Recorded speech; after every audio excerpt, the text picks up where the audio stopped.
عليكم ورحمة الله وبركاته. الحمد لله رب العالمين، والصلاة والسلام على سيد المرسلين وعلى آله وصحبه أجمعين، أما بعد. قال الله تعالى في القرآن المجيد والفرقان الحميد: أعوذ بالله من الشيطان الرجيم، بسم الله الرحمن الرحيم. أما الذين سعدوا ففي الجنة خالدين فيها. قال الله تعالى: فأما الذين شقوا ففي النار. محترم سامعین کرام، ابھی میں نے آپ کے سامنے میں قرآن مجید کی دو آیتیں پڑھی ہے. اس کا ترجمہ یہ ہے کہ جو خوش نصیب ہے وہ جنت میں ہے، جو ہمیشہ انہی میں رہیں گے، اور جو بدبخت ہے وہ جہنم میں ہے.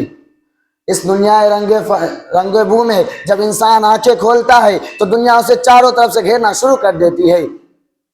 جس طرح سے کنویں کا میڈک یہ سمجھتا ہے کہ اس کی دنیا کنواں ہے، اسی طرح سے کم عقل کے انسان یہ باور کر لیتا ہے کہ ہمیں اسے ہمیشہ اسی دنیا میں رہنا ہے. بالفرض کبھی مرنا بھی ہوگا تو ہم فنا ہو جائیں گے، ہڈیاں خستہ ہو جائے گی اور جسم کے اعضاء ٹکڑے ٹکڑے ہو جائیں گے، اور اسی طرح سے دنیا کے بارے میں ہم سے کوئی سوال نہیں کیا جائے گا.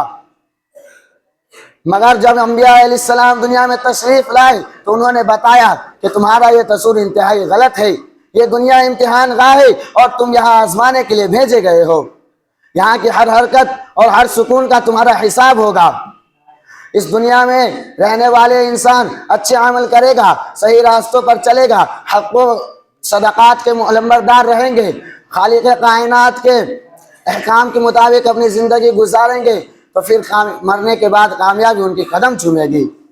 اور اگر اس دنیا کے رہنے والے انسان سرکشی اور گمراہی کے راستوں پر چلے گا، خدا قدوس کے احکام کی نافرمانی کرے گا، اللہ کی بنائی ہوئی زمین پر اکڑ کر چلنا چاہے گا، ظلم و ستم کے چنگاریوں سے اپنے بھائی کو جلانا چاہے گا، تو پھر ایک دن آئے گا جب اسے اپنے کیے کا حساب دینا ہوگا. جب اس سے پوچھا جائے گا تمہیں 2 ہاتھ دیے گئے تھے تاکہ تم کسی مجبور کی امداد کر سکو، کیا تم نے ایسا کیا؟ تمہیں 2 پاؤں دیے گئے تھے تاکہ تم خدا کی عبادت کے لیے مسجد جا سکو، تمہیں 2 آنکھ دی گئی تھی تاکہ تم صحیح اور غلط کے فرق کر سکو، تمہیں عقل دیے گئے تھے تاکہ تم باطل اور مکاروں کو شکست دے سکو. کیا تم لوگوں نے ایسا کیا؟ اگر ایسا نہیں کیا تو یاد رکھو پھر جہنم کی دہکتی ہوئی آگ ہے، اس میں تمہیں ڈالا جائے گا. میرے بھائیوں، ہمیں چند دن اس دنیا میں رہنا ہے. یہاں بادشاہ ہو یا فقیر، مالدار ہو یا بے-بس، مرد ہو یا عورت، سب کو ایک دن یہ دنیا چھوڑ جانی ہے.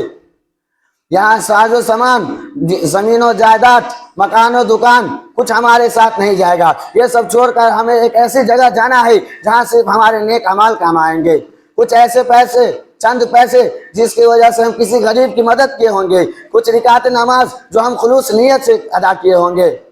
یہی نیک اعمال ہمارے وہاں کام آئے گی، اور یہ دنیا کے ساز و سامان سب بیکار رہے گا. سچ کہا ہے کہنے والوں نے، ٹھک ہر ہوا کو چھوڑ میاں، ٹھک ہر ہوا کو چھوڑ میاں، مت دیش بدل دیش پھر مارا،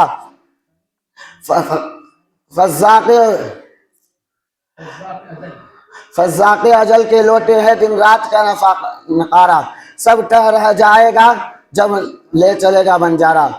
میرے دوستو جب موت آئے گی تو 1 منٹ یا 1 سیکنڈ کی بھی مہلت نہیں دے گی.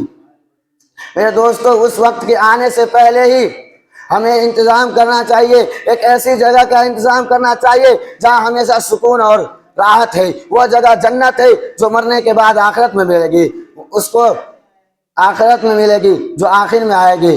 اب آخر میں دعا ہے کہ اللہ تعالی ہم تمام مسلمانوں کو سیدھی راہ پر چلنے کی توفیق عطا فرمائے.